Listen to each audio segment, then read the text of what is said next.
Biniyahe namin mula Maynila hanggang dito sa Sorsogon para mag-response sa mga manta at trap sa bakla dito sa Sorsogon.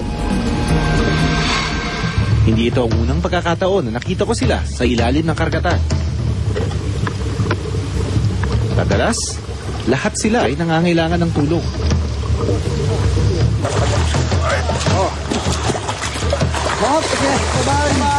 Abay! Napatunayan natin dito na meron talagang mga manta na natatrap palagi dito sa baklan na ito. So, hindi na ito bago sa amin. Ang kaibahan lang this time is mas madami sila. Sa di kalayuan, natanaw ko na ang isang malaking grupo.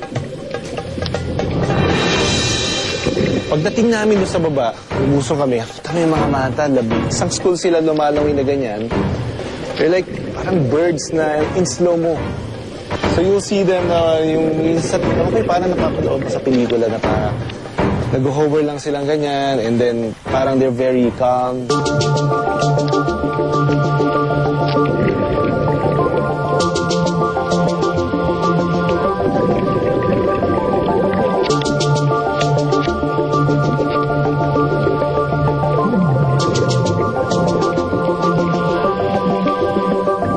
Isa silang grupo ng Devil Ray o Mobula.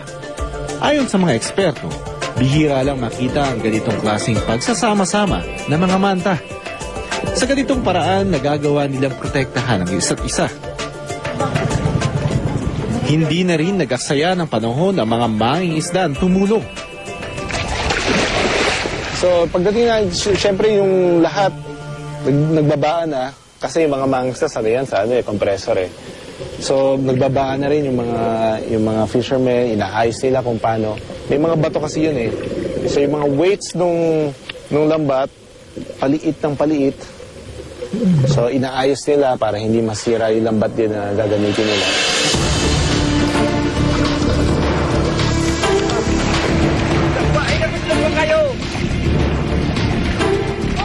Ang mga nasa ibabaw, naghahanda na rin. Ang gagawin namin, ilalapat, tapos tutulak, pupunta ko.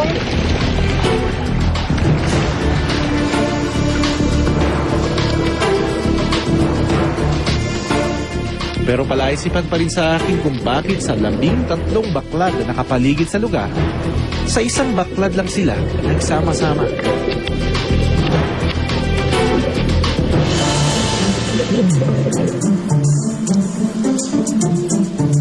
Siguro parang hindi ko alam if there's any way that they can call for help outside na tinatawag nila yung mga kasama nilang pasa-pasa para tulungan sila na makawala dyan or to help them to echolocate and tulungan sila na makaalis. Paikot-ikot lang sila sa lugar, hindi nila alam kung saan sila pupunta and they're calling for help. These are just our, the things that are going on in my mind.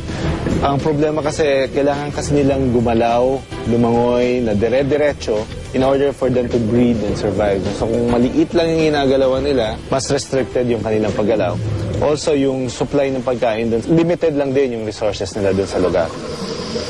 Pero hindi namin inaasahan ang sumunod na pangyayari.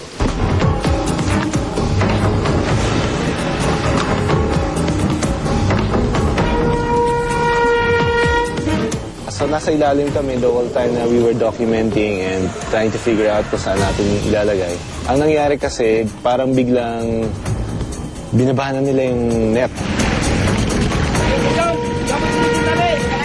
So from the bottom, nakita namin yung net bumabagsak ng ganyan. At paliit ng paliit yung area na ginagalawa na. Pati kami nasasabit na sa ilalim. Medyo nagkaroon ng problema sa communication doon. So hindi kami handa na ibabagsak na pala nila yung net at kuhulihin na nila yung manta. So, tinuloy na lang din namin, kumbaga. Habang lumiliit ang espasyo sa loob ng baklat, nagsimula na rin magbago ang galaw ng mga manta. Siguro dun sa with all the commotion na nangyayari, iba sa kang manta doon, sa kagustuhan nila umalis na agad, natataranta na yan eh. So, kumbaga, in their attempt to escape.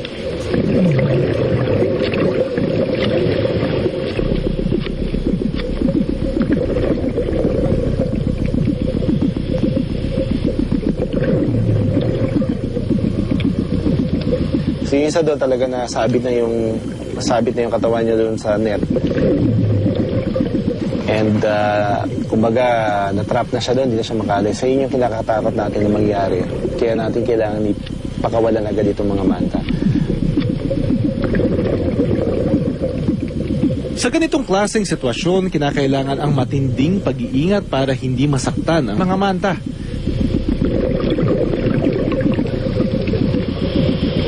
This is not our first time to rescue this. Yung sinabi sa amin nung si Sir na Sir, yung sabi niya sa amin, Dok, hawakan mo sa sungay, and then another one will hold dito. Kasi kapag sa iba mong hinawakan, talagang makakawala siya, pipiglas yan eh, may baka masugatan pa.